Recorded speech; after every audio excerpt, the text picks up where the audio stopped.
Генеральная уборка помещений с применением дезинфицирующих средств по вирусному режиму – это первое, о чем должны позаботиться владельцы общественной бани или сауны перед ее открытием. Работники с повышенной температурой тела и признаками респираторных заболеваний не должны быть допущены к рабочему месту, а остальные обязаны проводить тщательную обработку рук кожными антисептиками. В перечень условий также входит ограничение контактов между работниками и посетителями, организация обслуживания в бане, сауне по предварительной записи по сеансам, одномоментный вход в баню на один полный цикл группы лиц в количестве из расчета на 1,5 квадратных метра в помывочной на одного человека.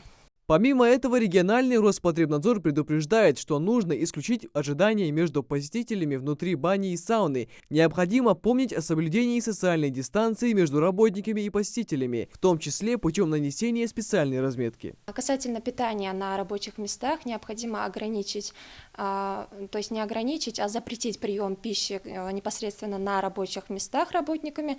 Также необходимо запретить выдачу напитков и пищи посетителям.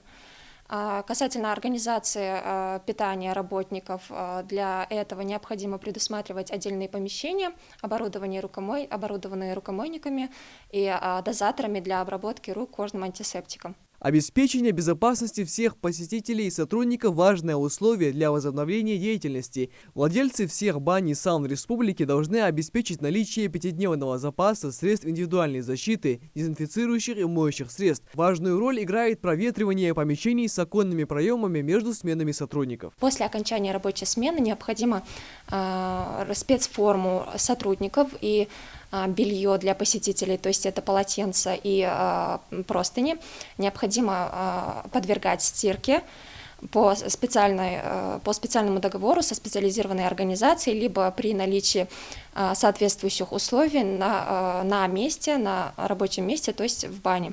С 1 июня также планируется снятие ограничений с работы адвокатских, нотариальных контор и других организаций, оказывающих юридические услуги. Будет допущена работа транспортных узлов международных и межрегиональных перевозок. С начала следующего месяца возобновят работы всех видов транспорта с условием обязательного оглашения в виде голосовых сообщений необходимых мер личной и общественной гигиены.